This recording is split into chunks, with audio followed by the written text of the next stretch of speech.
amount of money from EPF. Now, imagine that in getting the huge amount of EPF.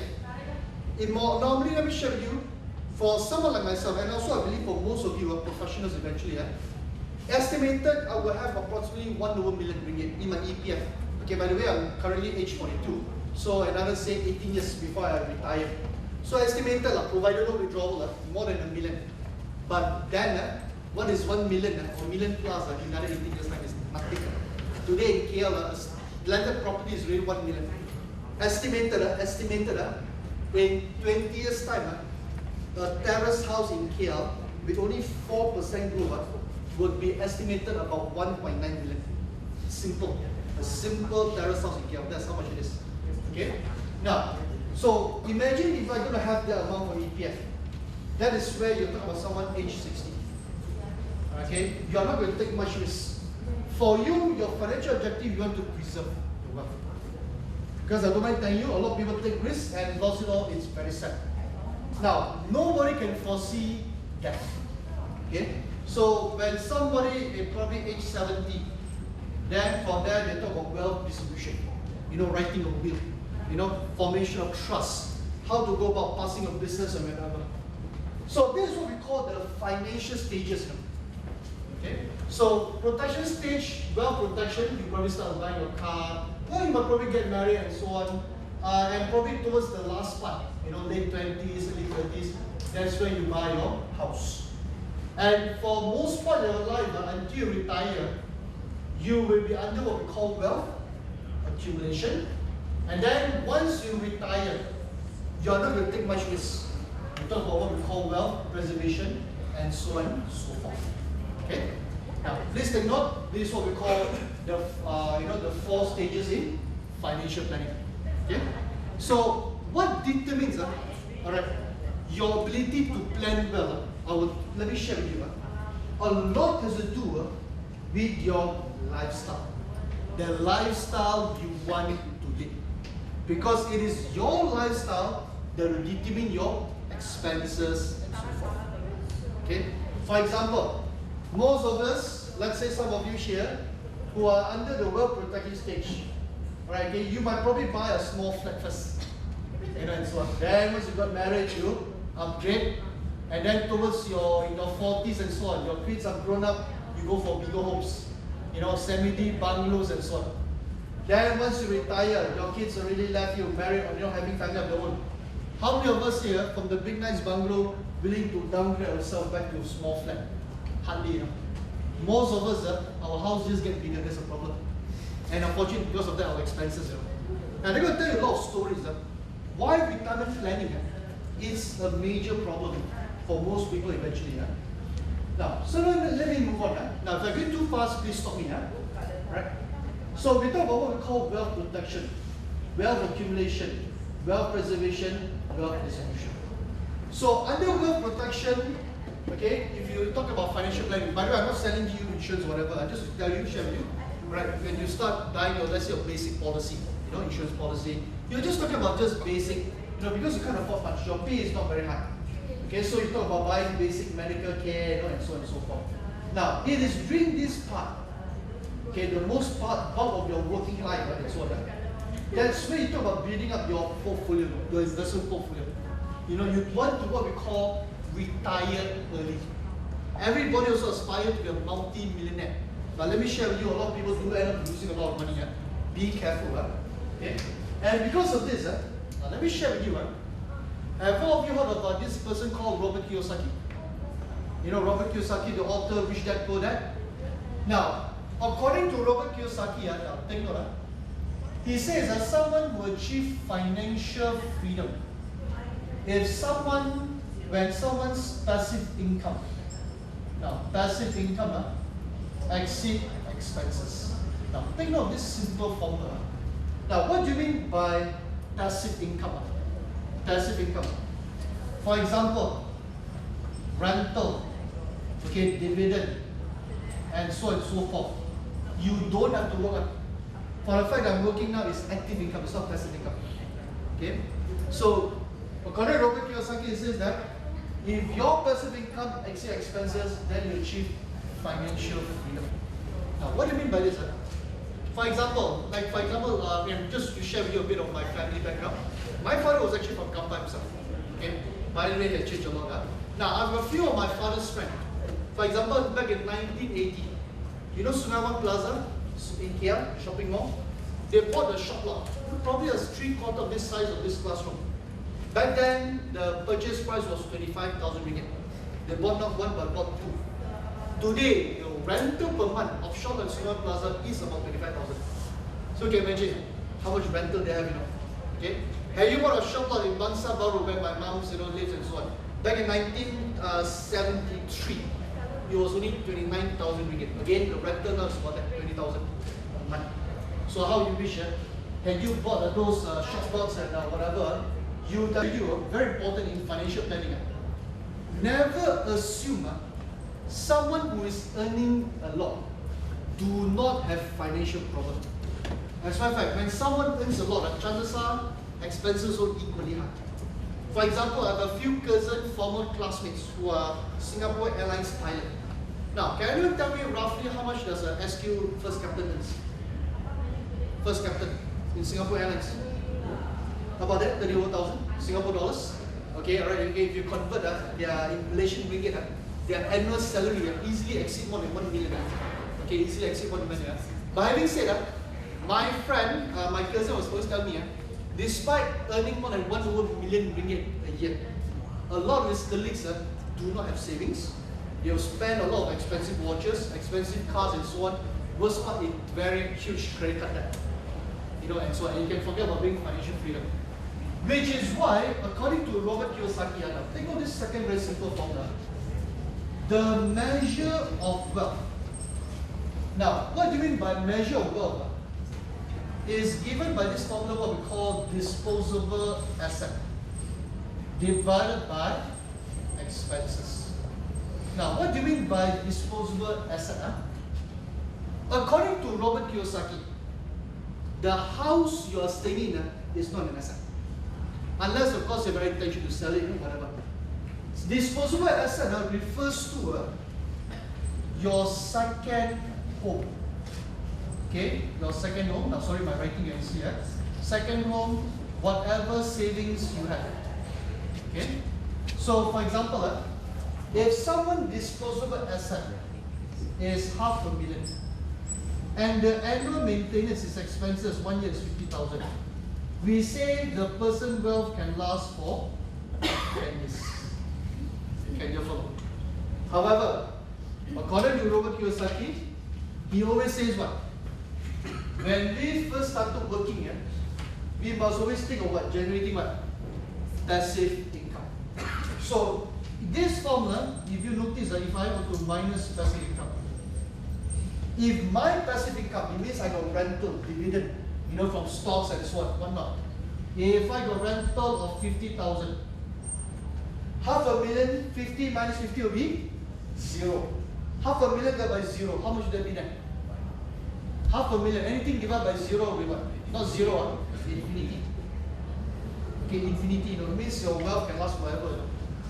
So, I'm going to share with you, financial freedom is not about building huge amount of assets.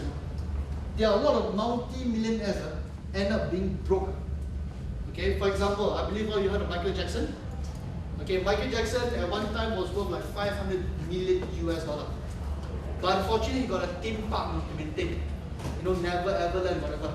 Every year he spent more than 20 million US dollar expenses. The last 10 years before his death, okay, his record sales was bad. He was actually in financial ruin, Partially read the paper. Heard of this singer called Whitney Houston, who passed away in 2012? When she passed away, okay, she died, drowned or commit suicide, nobody knows for sure, in a motel.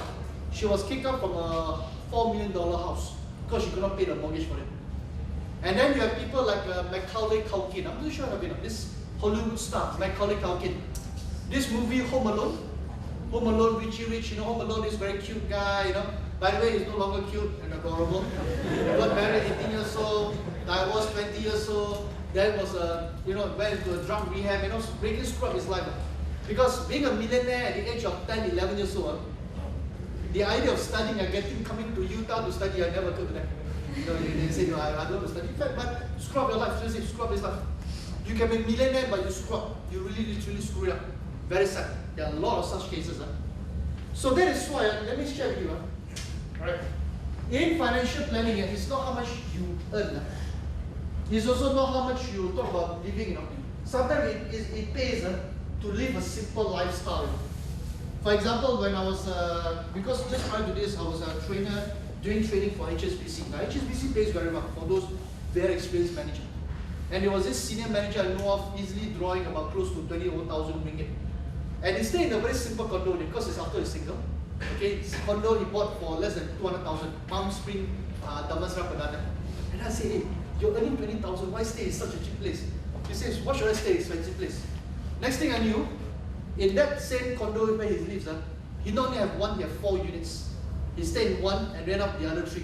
About 2,000 ringgit. And giving a very good cash flow of 6,000, which I think is a very good idea actually. For him, he's a step closer to what?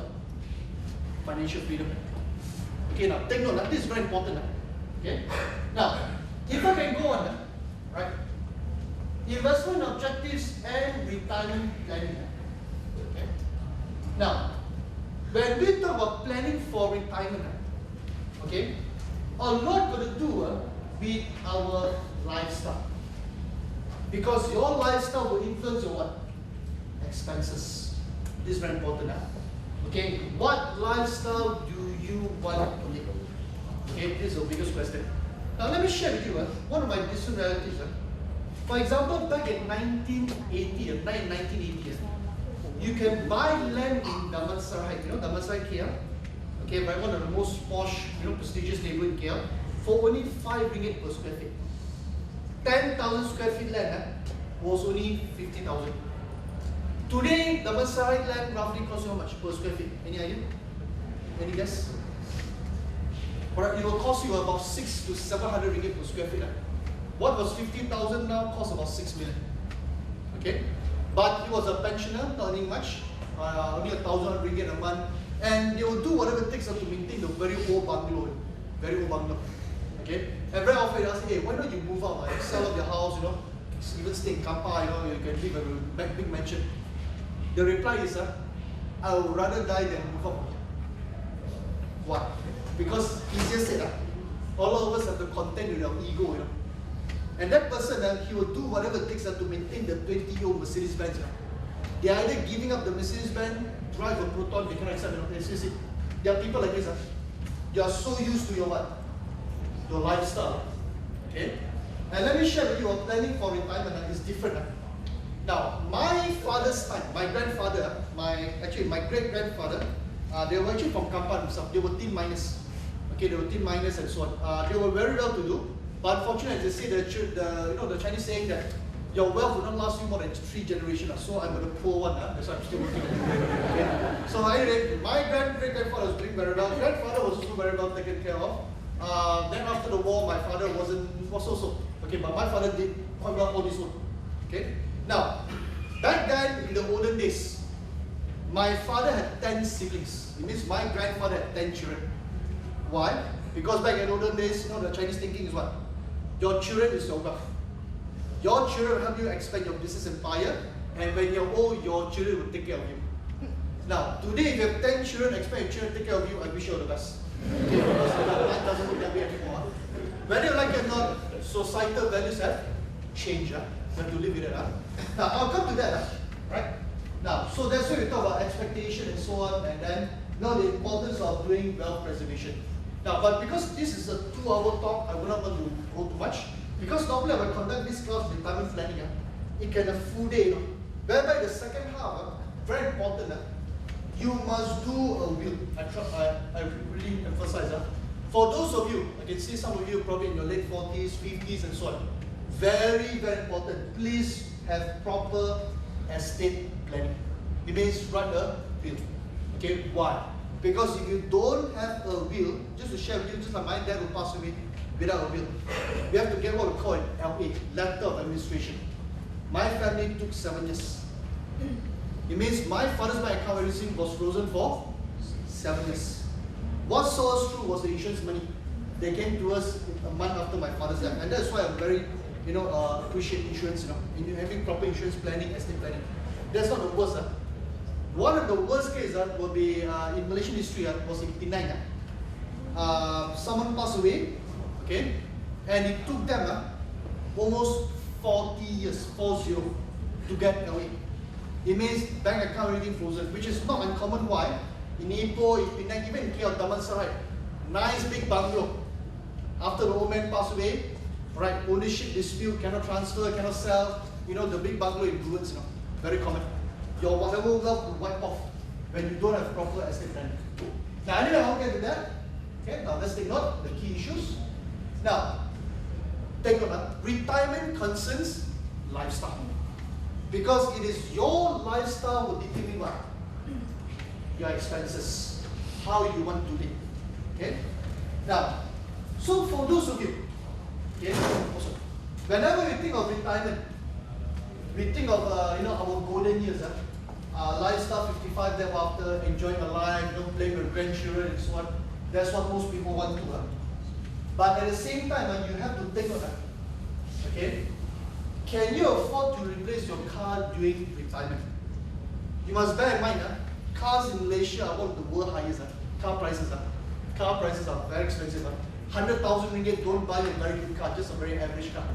Unlike America, my sister lives in America, right? Beautiful life, beautiful life. Starting pay as a fresh grad, 4,000 US. She bought herself a Toyota, Nissan Sentra, costing only 12,000, 3 months salary. And so on. Very, very cheap. Cars are very cheap. For 20,000 US dollars, she just bought herself in cash. You can buy yourself a very nice Mazda SUV, and so on. Okay. And the magazine Motor Illustration?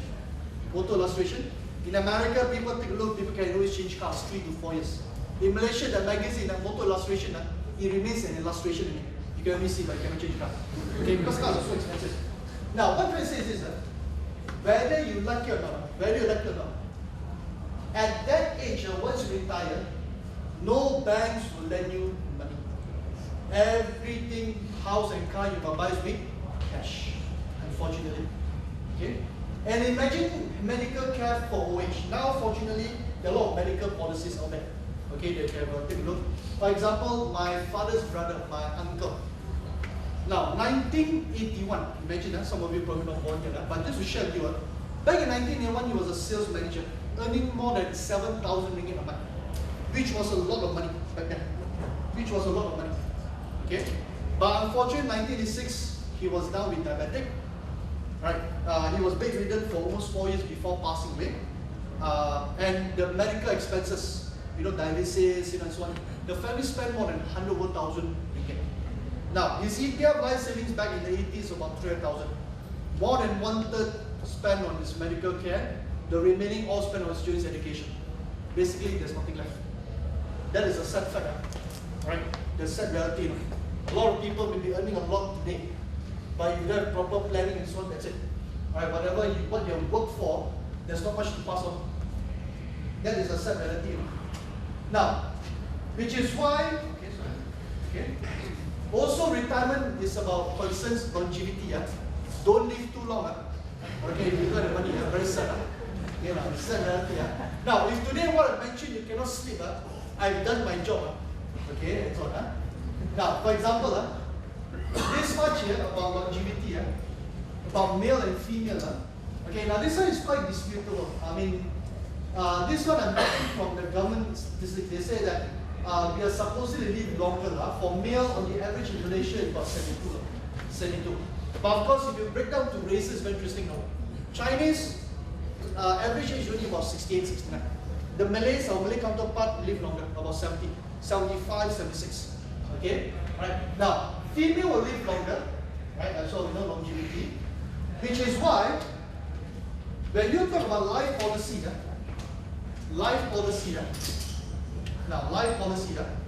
if you talk about same age group, age next birthday, 30, non-smoker, male and female. Okay, and then you also have medical policy. Now, can you tell me who pays higher premium? Male or female for life policy? Who pays higher premium? Male, female? It's actually male because mortality rate is higher. Okay? But for medical policy, who pays higher premium? It will be female because the probability of female going to a hospital is much higher. So what's the moral of story from this? Female live longer and they give you more trouble. Just a joke. Okay? Now, but that's insurance premium, huh? Okay? Now, so longevity. So for those of you doing retirement planning, if you are female and so on, you have to plan more. Because very likely you expect to live longer. Outlive your male counterpart, okay, by approximately 5 years. Now, but there's a lot of debate about this, a lot of debate. Because let me show you another statistic. The average age, not only in Malaysia, but worldwide, people getting heart attack, diabetic is getting lower. I've lost a friend at the age of 36, died of heart attack. You know, a lot. But today, people in their 30s, early 40s, dying heart attack is getting more and more common. A lot to do with our food, lifestyle, and stress. Okay? Now, let me move on. And so on. I'm sorry. Now, this one will be the fixed deposit rates. Why retirement planning will be a challenge? Why retirement planning will be a challenge? Now, this one will be from Bank Negara Statistics. But just to share with you, today, roughly 2016, what is our FD rate? If you walk up to public bank and so on, how much rate? Well, the best probably got close to 4, 3.5, 4%. But for the past many years in Malaysia has been about 3% on average. If you remember, 20 years ago, on the average, it was 7%. 1998, it was as high as 12%. 98, before September 98. Then after the rates, was slashed. Okay? Now, my mom is really in the mid-70s. My mom stayed in Bangsa, retiring, not much to do. Every morning, after breakfast, you'll go to the bank, you look, okay, what is public bank rates? What is main bank rates? What is HSBC rate? What is Stan Chart? Then if Stan Chart give better rate, give free gifts, you start to draw a FD, do that. Then 3 months later, public bank give better rate, close the FD and do that. And someone like my mom always complain, why our rates are getting lower and lower. She was hoping, why can't it be 20 years ago? Average 8, 9, 10%. But let me share with you, if you recall, the moment when we had very high FD rate, right, 12% and so on, countries in crisis. Let me share with you, now, Malaysian ringgit is the worst performing currency among Asia. In the world, which country currency was the worst performing? Well, Zimbabwe, apart from Zimbabwe, worst currency. Japan, Malaysia is the worst among Asia, so it's definitely cannot be Asia. Which was the worst currency depreciation in 2015? Russian ruble. The Russian ruble depreciated by 60%. Okay, FD rate in Russia is about close to 20, about 18%. Why? Now, basic economics. When the currency depreciate a lot in value, the government would try to increase interest rate to encourage capital inflow. Okay, so what I'm trying to say is this: my mom's wishful thinking of wanting 10%. If it does happen, something is really wrong with the country. It's not something you be proud of. Okay. Now, secondly, Malaysia FD rate is 4%. What is Singapore's FD rate? What is Singapore's FD rate? So there's a lot of seats at the front if you don't mind. Yeah. Now, what is Singapore's FD rate? Singapore's FD rate is less than 1. It's only 0.5. Now, in Japan, FD rate today is what? Negative. As a country gets more developed, your interest rate gets lower and lower. So your objective to achieve what? Financial freedom and so on will be difficult. And that's why we talk about financial planning, how to build up your portfolio. Because 20, 30 years ago, during my father's time, when we talk about saving for children's education, very simple. Every month, just set aside X amount of money to FD. Because back then, FD gives you very good return. Okay, but not anymore. That is the reality, So for those of you who's going to retire, when you're going to get a huge amount of money from EPF, most of us will just put in FD, Okay, earning 10%, let's forget about it. You're going to be content with only 3%. But your return is 3%, but how about inflation? That is a problem. Which is why, let me share with you, studies have shown majority of people will use up the EPF earnings all within 3 years. I think most of you have seen it before. Okay, 72% spend more, it's one, because I will show you a lot of people, because FD rate is low, they want to take risks and they don't know what to do. Okay, they end up, I don't mind telling you, 15 years ago, more than 15 years ago, when I was a lecturer in UT College, I got this senior lecturer to tell me, hey Chan, don't become lecturer, your pay is so low, 2,500 ringgit as a lecturer, very low. I was a remiser, he was a multi-millionaire. 20 years ago, 94, 96, everybody was a millionaire, no remiser. He says, I can make 2,500 ringgit over lunch hour, he says, probably. Then 90 crisis came, 2001, September 11 crash. He got wiped out. Total savings, more than 2 million, all wiped out. EPF savings, everything all gone. He had to swallow his pride and become a full-time lecturer. And this is a problem, Now, what I'm trying to say is this, when you retire at age 60, 70, you cannot afford to take risks because time is not on your side. Another classmate of mine was a remiser, I remember 99. Again, he lost about 300,000 before calling it a day. Now, he was my age, that time we were in our 20s. Yes, 300,000 was a lot of money, but it's still not end of the world. You can still work for it, you can still recover back. But imagine when you are 60 years old, when you retire, losing your life saving, you'll be disastrous. Disastrous. And that is why when we talk about age 60 and so on, please be careful with money. That's why we talk about wealth preservation. You can't afford to take risks. Why? Because time is not on your side. Okay? Now, this is how it goes, EPF, whether I cannot, you don't have enough. Right? And this is from America. After 40 years of struggle, the scenario of 100 people, age 65 is shown below. Out of 100, only 1% will be filthy rich, a millionaire. 4 of them will be financially independent. Definition of financially independent is what? Financial freedom. They have passive income, from properties and so on. Exit expenses. 5 will still be working. 12 declare bankrupt. 29 pass away. 49 will be depending on others, social security and so on. Malaysia, we don't have social security. When you retire, you are on your own. Okay, you cannot fall back on the government. Alright, all this green cream, whatever, it's once in a blue moon, and so on. You don't expect it to be a monthly thing, Okay? And this is a set reality. And it's going to happen now. Right? So let's take a look. Okay? Now, when you talk about Malaysia's public sector, okay. Now, can I rub this much? Now, can you take note of this few important points? Okay. Now, so when we talk about the Malaysian pension scheme, you must bear in mind we have no social security. We have what we call KWAP, which is Kumpulan Wang Amanah Pension. This one is for the civil servant. Then LTAT will be Lembaga Tabung Angkatan Tentera for the army. Okay. Private sector we got EPF, and some of those employers sponsored.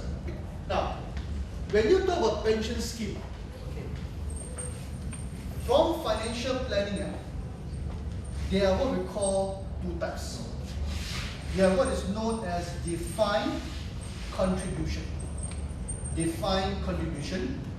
And you have what we call defined benefit. Okay, defined benefit. Now, what is defined contribution?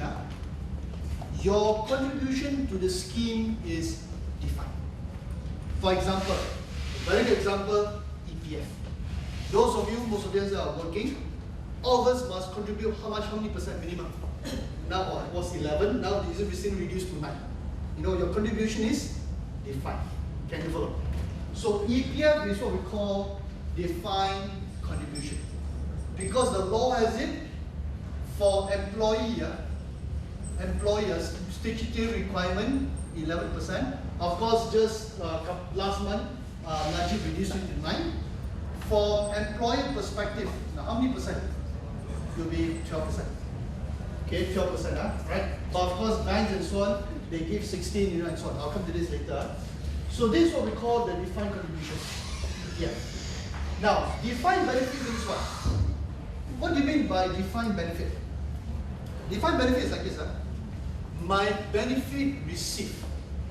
My benefit received is well defined. For example, a good example is what? Pension. Government pension is the most well. For example, if I'm a government, like my dad, my mom was a former civil servant, they receive pension. 50% of their last drawn salary. Okay? The benefits you get is defined. However, EPF, do you know 100% certain of how much you will get? You won't. Can you follow? Once benefit you receive is defined, the other one contribution is defined. Then another one is annuity. No insurance scheme. Now, what is annuity?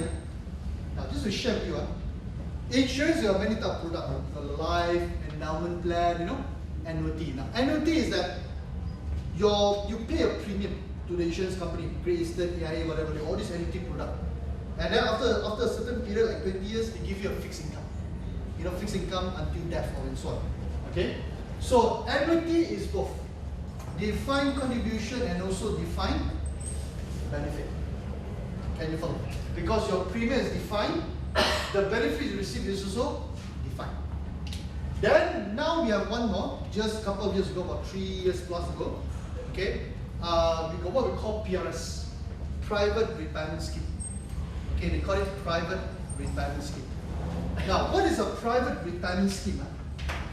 Okay, now it's like this. For example, if you want to save aside more, for your retirement, okay, you can also contribute to this. And this one is eligible for tax relief. Now, are we taking note? The few common tax relief, okay, it's like this. Apart from after minus your individual tax relief, you got contribution to EPF and life insurance or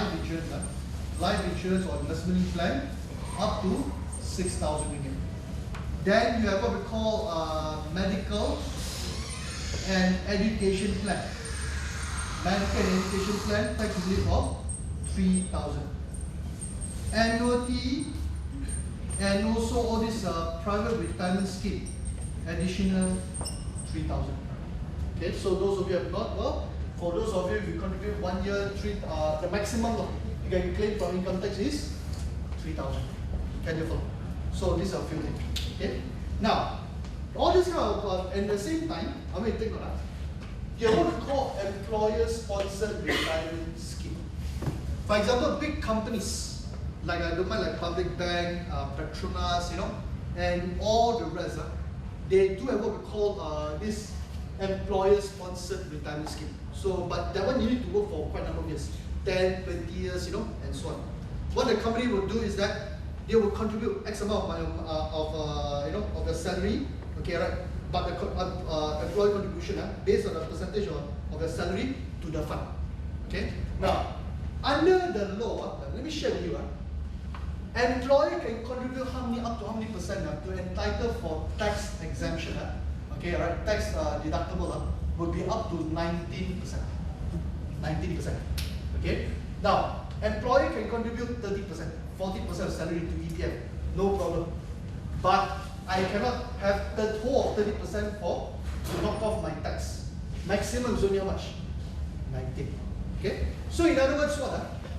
The law has it, the minimum you must set aside is 12. The difference 12 and 19, 7%. That is where some employer will take this 7% of your salary. I mean, they don't have to take it, they will contribute, okay, to put in their employer-sponsored retirement scheme, or they will put it into a private retirement scheme, managed by some of the funds like Manulife, AIA, all the rest, public mutual, and so on, to be eligible for the tax relief. Can you follow? So these are the few things you need to think of, right? Okay. Now, however, mandated by law, the law has it that if as long as you're not government servant and so on, even the first 10 years of civil service, alright, okay, mandatory EPF. Okay, so you can follow, right? This one 7%, this one mandated, whereas the rest, like PRS, is all flexible. It's all flexible, up to you. But we strongly encourage you to build up because, as you know, majority of people, they do not have enough money once they retire. Very sad, very unfortunate. Now, let me move on. Okay. So, average Malaysians don't have enough for retirement. Worst part, impact of inflation. Government official rate, inflation is how much? According to Bank Negara, they tell you 3%, 3 point something percent. But you and I know, everybody says it's bullshit. They tell you it's about 10 to 20. Why? Now, this one is also throughout the world. When it comes to about inflation, there's this measure called CPI, Consumer Price Index. And the problem with how they measure the CPI is this. The problem is that how they measure the CPI is this. Now, 30%, more than 33% of this index, the major constituents of the index, component index, comes from basic food item. It means raw sugar, raw salt. If you spend 1/3 of salary, literally eat raw sugar, raw salt, yes, your inflation is 3%. Okay, but you and I know such thing. Okay, right, inflation is much, much higher. Alright, all of us just simply cannot retire and so on. And also, you must think of savings rate is getting lower. Okay, alright, more reliant on the family, and also please take note, okay, traditional source, children and family not reliable anymore. Okay, I have one son, right? I will give the best of education money can buy for my son, but I expect my son to take care of me and I'm old. Well, if he does, it's a bonus. If not, I just accept it. That is life. Okay, that is life and so on. Right? Now, let's move on now. Just to share with you about what they mean by this. Now, before I go on, any questions so far? Now, just to share with you, because you see, in financial planning, now, by the way, are there any government servants here? Any civil servants? Any? For example, let's say if you are a government servant, for example, when you talk about financial planning, I just will share with you. If you are a government servant today, grade A, you work in a. Now, today is not too bad compared to my father's time. Today, someone who's a head of department and so on, they can earn close to about 10,000 a month.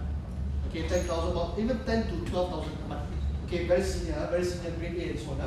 So when they were to retire, alright, okay, age 60. Now retirement age is 60 years old. Now EPF withdrawal is still fixed at 55 for time being, though their law want to extend it, but it's not confirmed yet. So imagine someone who retire age 60. Your pension a month is 6,000. It means 1 year you can withdraw 72,000, which is a lot. Okay, and then 61, 62. Now, if this guy is a male, he will live for how long?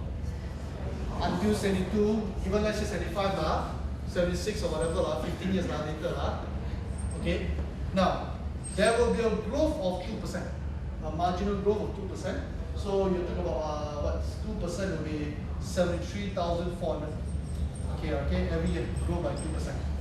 Now, for the majority of us, now this is from the public sector. It means you are a government.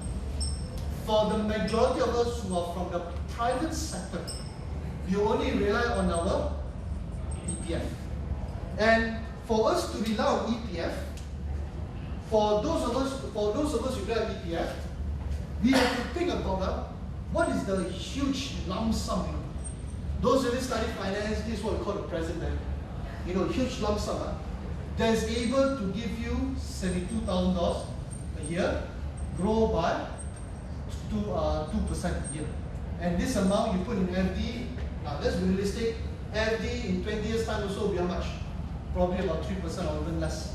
Don't hope 10%. 10% is things are not good. Okay, alright, okay. Now, cut the story short. For the private sector, for you to match what this government service is getting, $72,000 a year and so on, this person must have easily about 1.5 million. Easily 1.5, 1.6 million when he retires. And guess what? When he reaches age of 75 years old, the amount will become zero. There's nothing left. And the amount you need to start to say is 1.5 million. That's how much you know. Okay, there's nothing left behind. Now, coming back to this, same thing. If you want to have 2,000 ringgit, or let's say put this way, if you want to have 4,000 ringgit monthly, 4,000 ringgit monthly, which is 1 year how much? 48%. And then every year you grow by 2%. Every year you grow by 2%. So it's about 2% with 940, but probably about 49,000. Okay, right? For 20 years. The huge amount you need to have is how much? Again, if you notice that, 784,000. Just to spend 4,000. You got me? And this 784,000, you're going to put at, okay, it's not stated here, but you're going to put in an FD rate at 3%. And then every year you can withdraw how much? $4,000, grow at 2%. In 20 years' time, this amount will be how much? 0. This is how much you need to have, just to have 4,000 again. Okay, and that is why it's a huge challenge. Because let me share with you, again, the next question we have to ask, how many of us, when we retire, we're going to have something like 1 million, 1.5, 2 million? Hanya likely. Majority of it, they are, but not many. Okay, not many. And that is why retirement planning is best to start early. Best to start early. Okay, and my best advice is what? Okay, live a simple lifestyle. Okay, alright. As a matter of fact, you might not know people who say that please don't buy a house, buy a shop lot instead. That is probably a better bet. Okay, right? Now I'll come to that later on.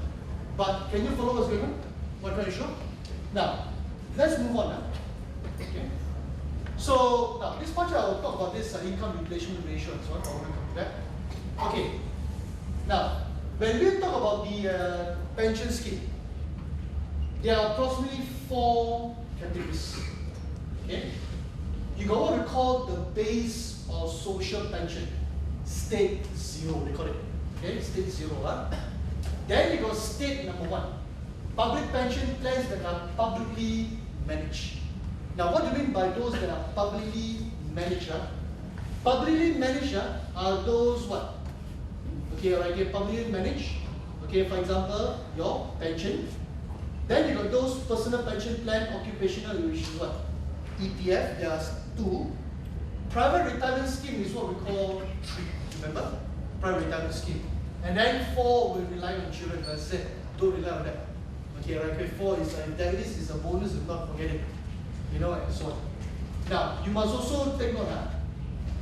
In Malaysia, we have 1, 2, 3. Do you have social pension? No. And of course, a lot of people are asking, why can't Malaysian government have social pension? You know, like the West. Easier said, Now, can anyone tell me, where do you find the world highest income tax? Where do you find the world highest income tax? Which part of Europe? Which country? Not Switzerland. Switzerland was the highest. Switzerland is one of the highest, about close to 40%, but that's not the highest. Sweden, alright, Sweden. Now, Sweden is 56%. World highest is Finland. Finland is 60%. Finland is 60%. But let me share with you, Finland, they take good care of you, really good care of you. A friend of mine who lives in Finland, right, the best part is a lady, she works there, they say that despite paying 60% tax, she finds her disposable income higher because everything is fully subsidized. Public transport is free and so on.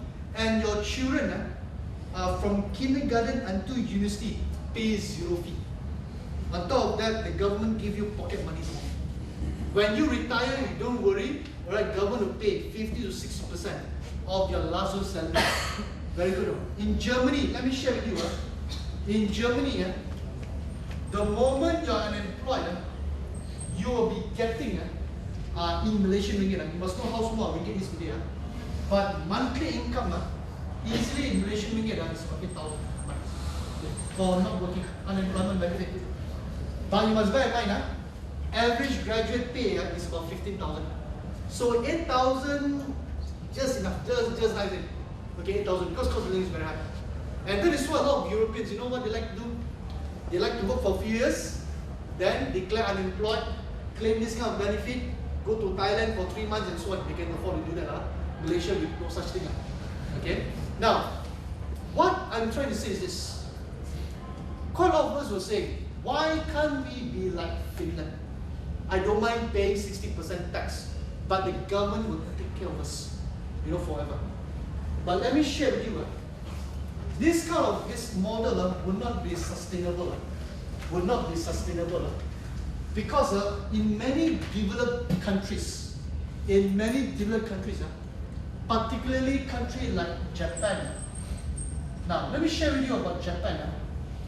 By year 2020, another 4 more years to go. Alright, even currently also. Now, Japan, they were talking about aging population, declining birth rate. More than 1/3 of the population will be above 60 years old. More than 1/3 of the population will be aged 21 years and younger. And slightly more than a quarter, because more than 1/3, slightly more than a quarter will be working. So, what I'm trying to say is this: continue to tax on the working, to pay to sustain the elderly and also a school-going population is not feasible in long term, because your population is getting smaller and smaller. And this is a phenomenon not only in Japan, also in Scandinavian countries, Sweden, Finland, Norway, Denmark. In Finland, my friend who lives there, beautiful life. Female, you probably like it there, because maternity leave is 1 year. Fully paid. For maternity leave is 3 months, all fully paid.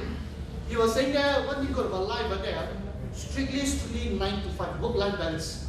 You work 9, you leave sharp at 5. Nobody work more than 5 after 5. Okay, if you work more after 5, you're not seen as hardworking, you're seen as inefficient. Okay, there they truly believe in work-life balance. Not like Malaysia, it's just work, you balance your life. Okay, but that's very different, very nice life. Okay, now, what I'm trying to say is this, this kind of model, high tax, okay, and so on, will not be feasible. Malaysia, if you ask me, alright, our taxes may not be the lowest, but okay, because we have to be getting lower also. Because better like Singapore, Hong Kong, all the rest, we have we have the low tax to encourage more FDI. We are still a developing nation, so that is how it goes. This kind of model not feasible. Okay, you have to take note of this. These are the major problems faced by law. And also you must take note. Now, next, which I did not mention, why financial planning or retirement planning, whatever, is important. Because a lot of change of what we call societal values. Change in societal values. Right? Now, what do you mean by change in societal values? How we go through what we call marriage and divorce. Whether like it or not is getting higher.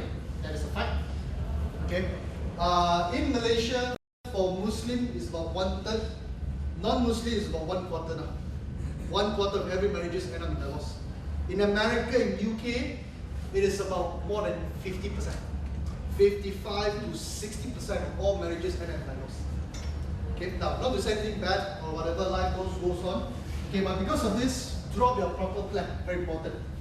Now, secondly, in most countries, declining birth rate. Okay, declining birth rate. Okay, Malaysia is still growing, but of course, if you talk about the Chinese population, is also negative growth. Like myself, right, I got married at 34, I only have 1 kid. If you ask the Chinese population, most of us have only 1, 2, if 3, that's accident. That's the problem. Okay, like here. So that's like that. And it's the same thing in Singapore, in Hong Kong, in South Korea and so on. That is the problem. Right? Now, and secondly, big problem. Right? As you know that, what happened? Changes in society values, declining birth rate, okay? The volatile stock market, it's getting difficult to beat the share market last time. And also declining interest rate. For most developed countries, declining interest rate. Okay, so if you want to continue to save money in bank, they're challenge for you. This is an issue you have to think of. Okay, a lot of people say every month you need to set aside, put the money in bank, you're true. But bank at most can give you only 3%, inflation is much higher. You are not doing yourself any good now. Okay, now let me move on. Okay? So let's take a look. Okay, so like this one, the welfare, as I mentioned. Like all this EPF, LTAD, occupational and so on. And then PRS annuity falls under the pillar number 3. Okay? And of course your family members and so on, informal support. But let me share with you, it will be difficult. In America today, what is selling very well for pensioners would be retirement homes. Retirement homes. Yet to come to Malaysia. In America now, what they do in big companies, even financial company, apart from selling you medical care, I also sell you retirement home package. They say, now you put in, let's say, $100,000, you have a proper room and so on, you can live, comfortably, okay, and so on, right? Everything is well taken care of. And I foresee that taking place in Malaysia, like because again, alright, informal financial support, hoping our children take care of us, well, let's be honest, it will be less likely anymore. Okay? Now, any questions so far? Now, let me move on. Right? So key players and components, you got EPF, QAP, LTAT, employer sponsor scheme, annuities, and so on. So take note. EPF again is what we call it. Defined benefit, defined contribution. Defined contribution. Now this is pension, this is defined benefit. LTAT is both, is actually more defined contribution also. LTAT. Employer sponsor scheme is also will be from the employer. Annuity is both defined contribution, defined benefit. Your premium is fixed, likewise what you receive is also fixed, and so on. Okay? Now, let me move on. Right? Now, so the few things you think about for EPF, mandatory contribution is 11 and 12. 11 and 12. Okay? Now, 11 is by employee, but as you know, last month this has reduced to 9. 12% will be employer. Okay? And up to how many percent? Tax exempt from employer perspective. Up to 19. Take note, up to 19. So there are a lot of companies, SME and so on. They will probably allocate 7%. The additional 7%. On top of 12%, they pass it to some asset management PRS scheme. Okay, but that will be for what we call for key employees. And so additional benefits. Now, withdrawal at age 50 will be 30%. Currently, at the moment until today, still full withdrawal at age of 55. Retirement is age of 60. But this, for what I heard, this might change. But we're yet to wait for official announcement. Now, and I want you to take note for EPF, they are obligated, under the law, obligated to pay dividend 2.5%. And this is provided under EPF Act. It means EPF must pay you minimum 2.5. Take note, that's how it goes. But again, this will be a challenge also. Why? Because what EPF has, maximum, they can invest like foreign asset 20%. Most of it, bulk of it, 50%, they can only buy what we call government bonds. If you roughly know what government bonds. Government bonds are like FD also written and most of them give you 3%. So that is a challenge for EPF. Now, QAP, as you know, pension scheme has been around since 1951. And let me share with you, pension liability still remains with the government. Now, and I have to admit, Malaysian government is also facing a big problem because of this one. Remember what I said? If I am a pensioner, when I retire, I get 50% of my last one salary. Now, from the accounting perspective, actuarial and so on, the amount to set aside to pay you half the last one salary is a lot further. If it's a grade A, 1.5 million, the government will set aside. That is why in Singapore today, because Singapore government servants are very highly paid. That is why in Singapore today, what happened? For the civil servants, no more pension scheme. In Singapore, they have no more pension scheme. For the new recruits and so no more pension scheme. Why? Because in Singapore, the interest rate is so low. It is very hard for the government to allocate so much of money just to pay you pension every month. 50% last round. So that is why for those of us who are government servants, getting 50%, think about it, it's actually not too bad. Not too bad.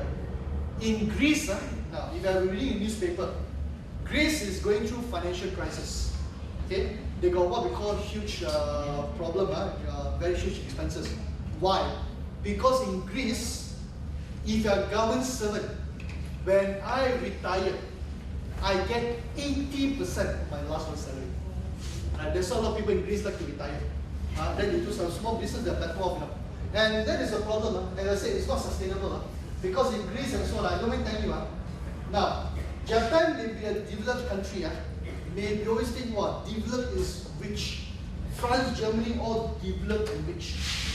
But let me share with you what is bad about Japan and all this, because of all this social security, their national debt is horrible. Japan national debt is 110% of GDP, gross domestic product. Malaysia is 53%. You know, a lot of developed countries, yes, they may develop, but they are on the brink of bankruptcy. That is a problem because of all this and so on. Okay? Now, LKAT, as you know, we mentioned, I won't repeat anymore. So those who are what we call fully employed, established through a trust deed, rules of the fund with strict rules, insurance product receive a contractual amount when the annuity starts at retirement. Okay? Now, the need for retirement protection. Okay? The problem is this, most of us will be getting a lump sum. Right now, you must be grateful, as much as a lot of people, they don't like the Malaysian government sometimes, but let me share with you, Malaysia will still give you 100%. In Singapore, no. In Singapore, in stages. Until 68, the government won't pay 100% of the CPF, Central Provident Fund. Okay, they're giving you stages now, right? And that is why we also talk about demand for active aging. Focus now on a lot of self-sufficiency means what? Now you need to build up your own reserves.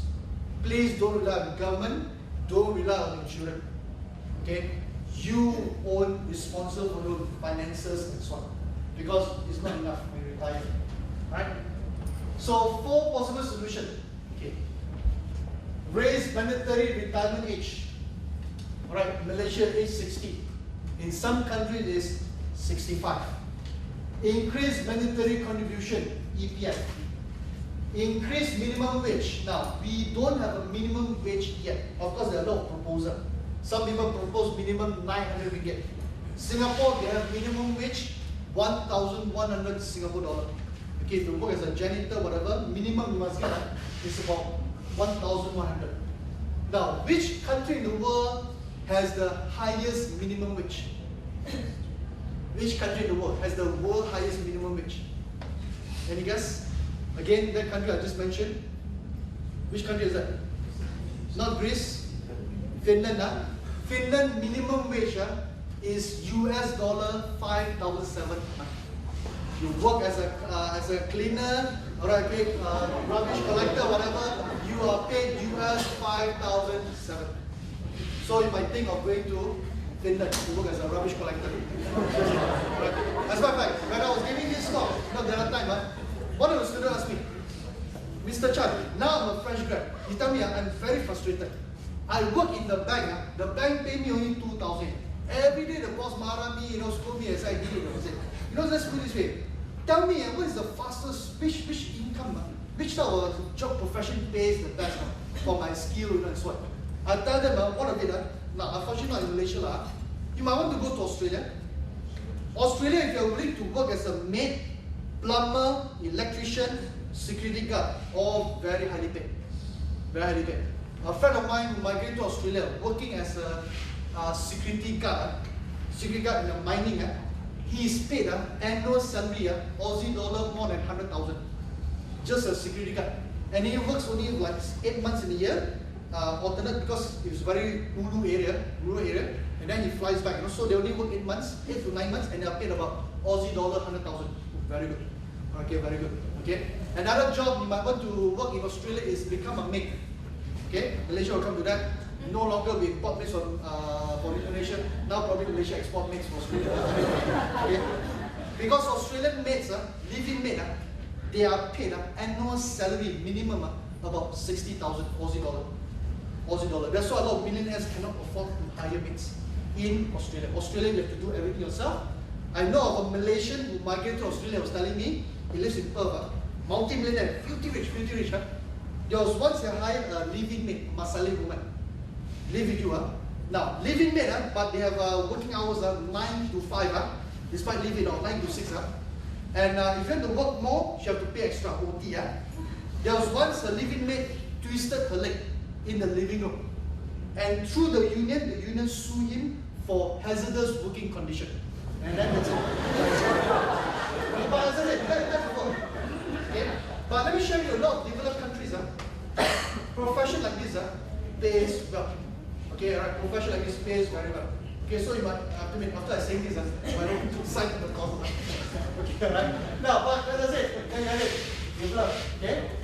Now, coverage, as I said, I'll just talk a bit of this PRS. PRS addresses coverage issue like those do not save. Okay, especially those who are self-employed, adequacy, sustainable. Always take note. Okay, PRS sustainable monthly deduction. You can even like save up 250 a month. Now, why 250 a month? 250 times 12, 3,000. Because this 3,000 is additional tax relief, and so on. Okay. Now, then this part, sorry, I mentioned. Okay, and also transparent vehicle, and also provide pool of funds and so on. Now, benefits of all this: additional source of long-term capital, benefits to the Malaysian capital market, reduce the burden of government finances. And later I'll mention, please be careful. A lot of time, because not to say I'm pro must buy insurance, no. Because a lot of time people are very tempted to invest a lot of investment scheme. I don't want to tell you a lot of this gold investment scheme that are illegal in Malaysia. Seriously, right? They're illegal. Be careful. I will talk to that. Which is legal, which is illegal, and also be careful. Do not involve in a lot of this kind of pyramid scheme. Pyramid, not multi-level. Multi-level and MA course is nothing wrong. Okay? Pyramid scheme. I can't do that. Okay? Now, so let's come to that. Oh, sorry, this is something too bright. So when we talk about reason for retirement planning, now give me about another 20 more minutes. Okay, we should end. You talk about increase in lifespan, as I mentioned. Alright, we can live longer. We also talk about change in cultural values, rising cost of living. Okay, our houses are getting smaller, relatively or not. When my father was a government servant, just to share with you, my father was a graduate in the UK in electrical engineer. He started his life career in Jabatan Telecom. He told me back in 1960s, he got housing allowance, late 1960s, 69. Housing allowance of 200 ringgit. Back then, 200 ringgit can rent you a nice house in Damansara, KL. Today, the government revised it to 1,000 or 1,000 can't even rent you good money in KL. Okay, that's how it goes. Rising cost of living. It's very expensive. Okay? So, 3 ways to fund personal savings, private retirement, social security. But do you have social security? No, we don't. Okay? Can I move on? Right? So, obstacles to retirement savings. Now, take note. The problem that all of us, nobody like to fail, but we just fail to plan. Alright, nobody don't plan to fail. Okay? But the obstacles are tendency to overspend, divorce, unexpected expenses, unexpected reduction, other competing long-term financial objectives. All these will be the major obstacles. But we must always be prepared. And so, okay? So, then tax issues, take note. Generally, for tax issues, now what do you mean by this compensation? Whatever you receive from employer regards to what? The scheme, okay, is tax. I mean, you are not subject to tax. Okay, all right. So expenses and production income. Now, this part I won't go through because if I go through it, I have to talk about tax, which will be, be very, very technical. Okay, let me skip this part here. But most importantly, you must think of what is contributory plan, what is non-contributory plan, and what do you use as a vehicle for your accumulation. Right? Now, then at the same time, I want you to take note retirement issues for employees. Section 150 provides that the DGR, now what is DGR? Director General Inland Revenue. It means income tax, or LHDN, the Lembaga Hasil Dana Negeri, can approve a potential provident fund for income tax purposes. For example, University UTAR can also come on its own, no problem. Right, okay? That allows for deduction contribution made by employer up to how many percent? 19. Remember, 12 to 19. So since 12% is mandatory to ETF, the maximum 7% can then be what? To another fund, but it must be a fund set up by the employer.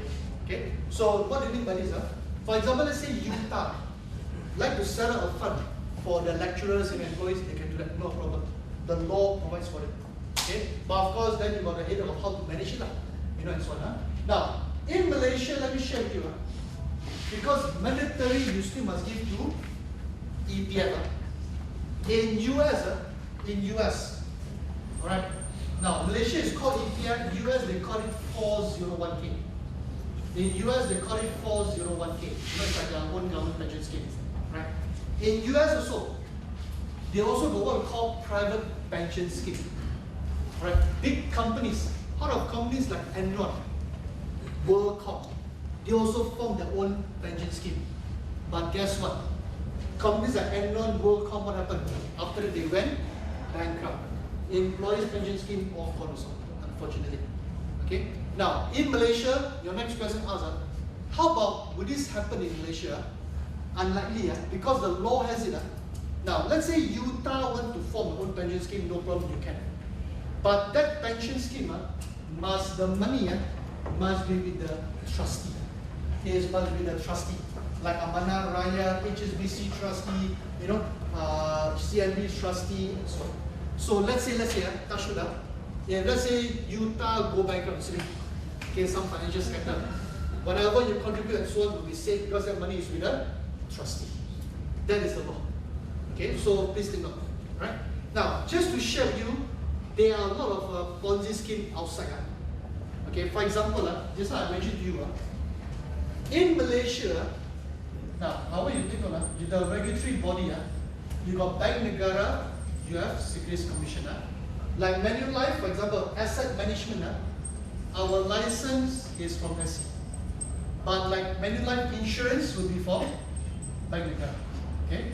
So Bank Negara, you got insurance, banks, Takaful, Islamic Bank. Okay, our license is from Bank Negara. But for asset management, stock broking, and so on, okay, is from SC. Okay? Now, at the same time, I'm going to think what? Okay? In Malaysia, be careful. If anybody comes to us promote you investment scheme or whatever, taking money from the public, there are only 4 licenses. I repeat, there are only 4 licenses whereby I can take money from the public. Number 1, there must be an insurance company or takaful, okay, selling single premium product, whatever. There must be a bank or Islamic bank, like public bank, CIB, Maybank, with what we call commercial banking license. They can take deposit from public. Third, there must be an asset management company, alright, and so on. But let me share with you, asset management, whatever money we receive, the law has it within 24 hours. The money, everything must pass to a trustee. Okay, only for asset management. Because asset management, the minimum payout capital is only 2 million. Banks payout capital, insurance minimum 100 million. Then you got another scheme by SSM, Suruhanjaya Syarikat Malaysia, or CCM, Companies Commission of Malaysia. Formation of companies, Sindang Berhad. You got what we call interest-based scheme. Interest-based scheme. Okay, for example, I'm not too sure, have you heard of land banking, like Wharton Land, and so on. That one is, okay, they can take money from that, no problem. Now, be careful. For example, when I was doing this presentation a couple of weeks ago, one participant was asking me, how about this scheme called Geneva Go last time? What about Geneva Go? Geneva Go, for example, I get this gold bar. I guarantee you 2% return a month. Very good, 2% a month, it means what? 24%. Now, let me share with you about this Geneva Go, because I'm going to teach for SC. There's nothing wrong in buying gold bar. But a lot of people don't know, when they buy the gold bar from Geneva Go, they are paying 30% higher from any other gold bar. You buy from Pokong or Periwa Habib, whatever. Okay? Then after they give you 2% a month, it means 24% per annum. Now, but there's a catch. There is not forever. At the end of the period, what happened? You, after 6 months or 1 year, you have to surrender back the gold bar to Geneva. Geneva will give you a different gold bar with a different serial number, and a new contract. What will they do with the old gold bar? They will take the old gold bar, pass it to other investors. And it has become what we call a Ponzi scheme. There was supposed to be 10 gold bar for 10 investors, but there were only like 8 gold bars circulating. There were always people without gold bar. And I personally know of a friend's friend from Sriman, whole family, pumping their life savings from 3 million, right? Brothers, sisters, everything. They tell me they used to wait for days, weeks, and then months, no gold bar. Very sad. You know, but they're still getting hiba. What happened? When I have no gold bar, but you still pay me interest, it's called what? Illegal deposit taking. And that is why in October 2012, the police raided the office. The police, together with officials from CCM, Bank Negara, SC raided. SC says they never breached any of that. Bank Negara charged them under what we call illegal deposit taking. And then secondly, very serious offense, always remember, when you accept money from the public without knowing where is the source, what offense is that? When you accept money from the public without knowing where is the source, what offense is that? Money laundering, AMLA 2001, when people donate money to you unless out of nowhere, it's also a serious offense. Seriously, okay, according to any money laundering. Okay, so they are being charged, you know, and so on. This is how it goes. Okay, but ultimately that was a very sad case. Okay, the law. And because you must know, Geneva Go. Who officiated Geneva Go? Mahathir officiated Geneva Go. Okay, then what you call this? The annual dinner Osma went to it. And then the main building Kucha Alamat KL, official opening was done by Donald Lim, Deputy Finance Minister. Then Donald Lim 9 months later say, people put their money in Geneva Go are foolish and greedy. I feel like taking kind of shit. I feel very sad. Everybody lost. Now, another type of Ponzi scheme, be careful. There are a lot of schemes that can give you better return, no doubt about that. But is it legal or not? Now, how do you distinguish multi-level marketing versus pyramid? Now, this is very important. Alright, okay, as students, you're very gullible. I don't mind telling you. People like you recruit promise you very high return. And they always tell you, oh, this one is legal and legal one. My director, so and so, Dato don't know so and so. Okay, a lot. Okay, they tell you I got form 24, form 49. Hello, anybody also can get a company like form 24, 29. You only can form a single part, 2 ringgit payout only. But you have the license is different thing. Now, multi-level marketing must be product-based. Okay, a lot of this pyramid scheme is what? Recruitment-based. You know, alright, sorry, Now, pyramid scheme is recruitment-based. That is a problem. Okay, this one is product. And also for multi-level, you know the overriding. If I bring it in, I go overriding. Right, so what? Now, maximum overriding is only 40. Up to 40. Up to 40. Whereas all this pyramid scheme, unlimited overriding. Unlimited overriding. Alright, if you are the main person at the very top, you always make money. Your downline cannot make money. Okay, for example, there's one scheme, 3 years ago in Penang, this guy called Jiang Zi, whatever, the richest man, you know, in the world, you know, and so on. Because 3 years ago, I was doing a training in Chura's Police Academy. There's one, this from China, whatever, Jiang. Okay, not actor, sorry, Jiang. Okay, the investigating police officer was relating to me this story.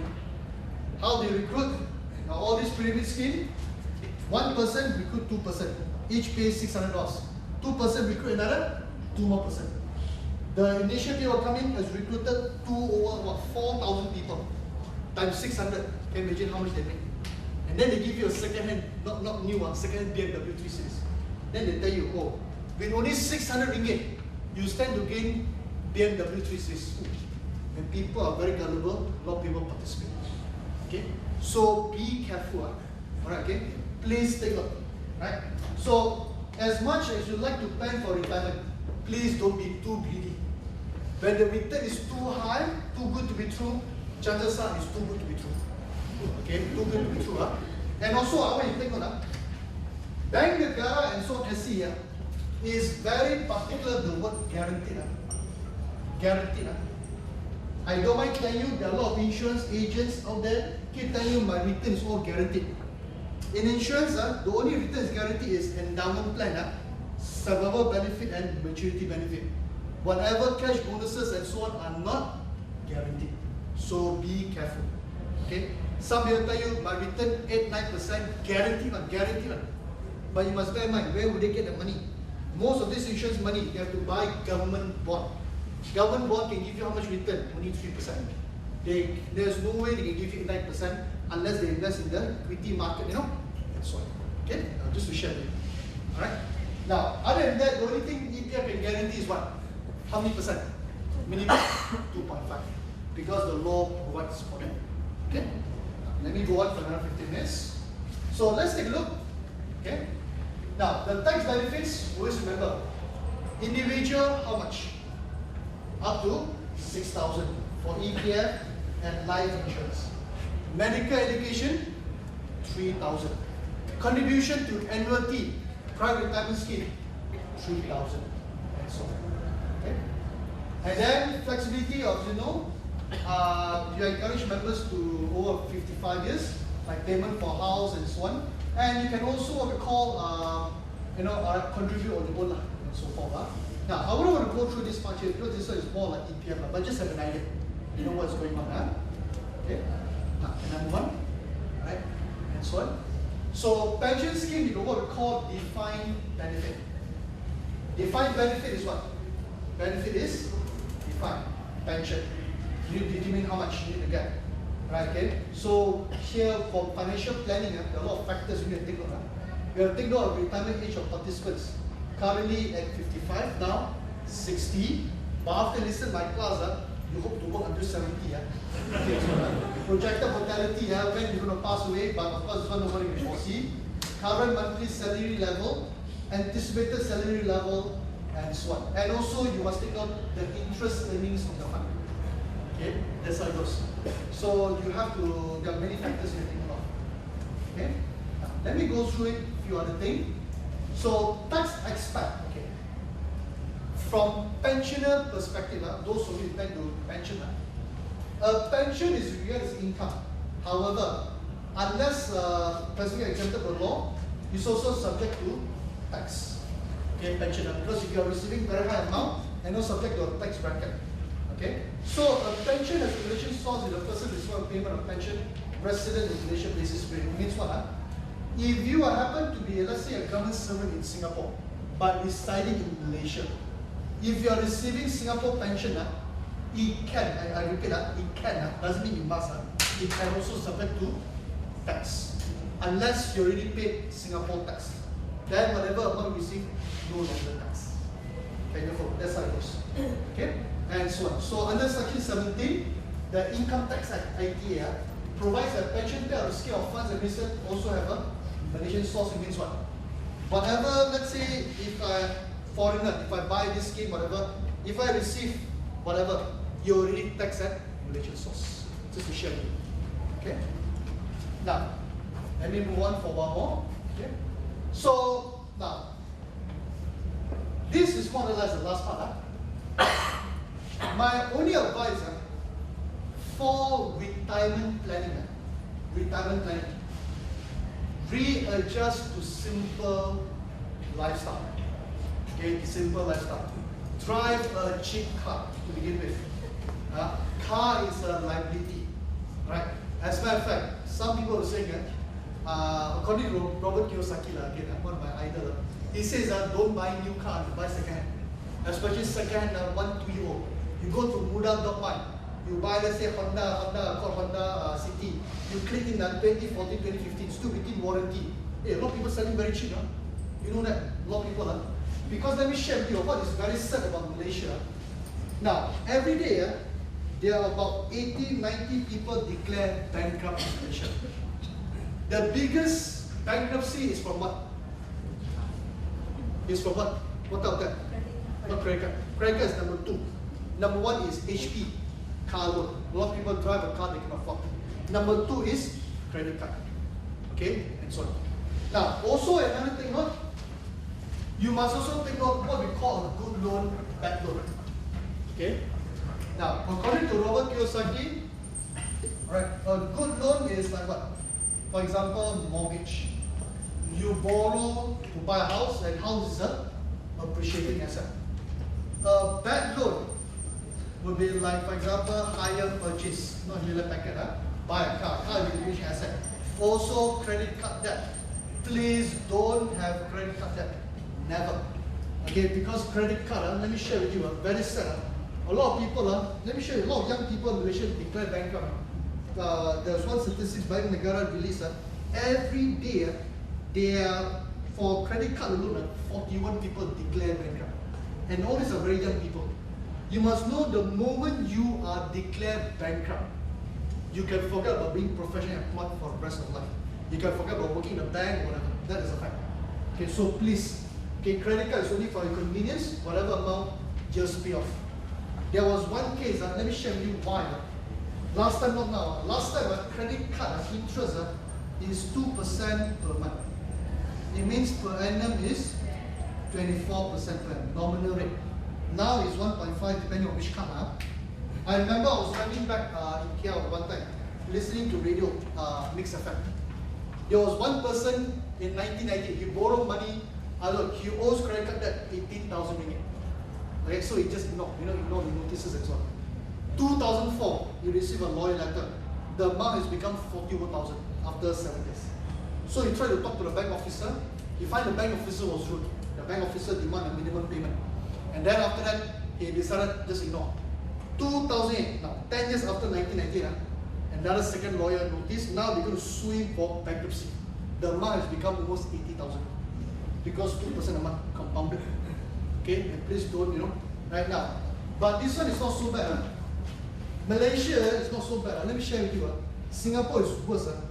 Right here, if you think Malaysian government is worse, Singapore is worse. Malaysia, if I declare bankrupt, the EPF savings are still intact. Singapore, no.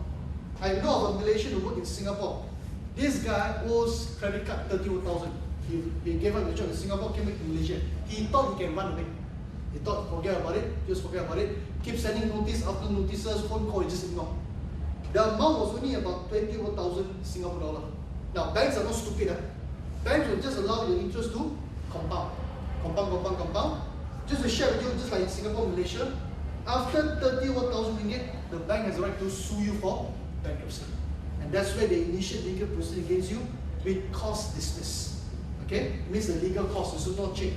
Cut the story short, the amount that was made to pay off the bank and the lawyers work up to about 81,000 Singapore dollars. Okay? Since you're not there, right? They go after your CPF, Central Provident Fund. Central Provident Fund, whatever savings, about 40, 50,000 Singapore dollars all wiped out because of that. So it's a very silly thing, you know what I mean? Okay, so please, don't do that. Right, okay? Now, also relocate to less expensive home, lifestyle, maximize retirement fund, and also if I want to do engage post-retirement, like myself, I've more or less decided by retire, I'll probably continue to lecture what I used to do, and so on, to pass my time, and also for additional employment income and so forth.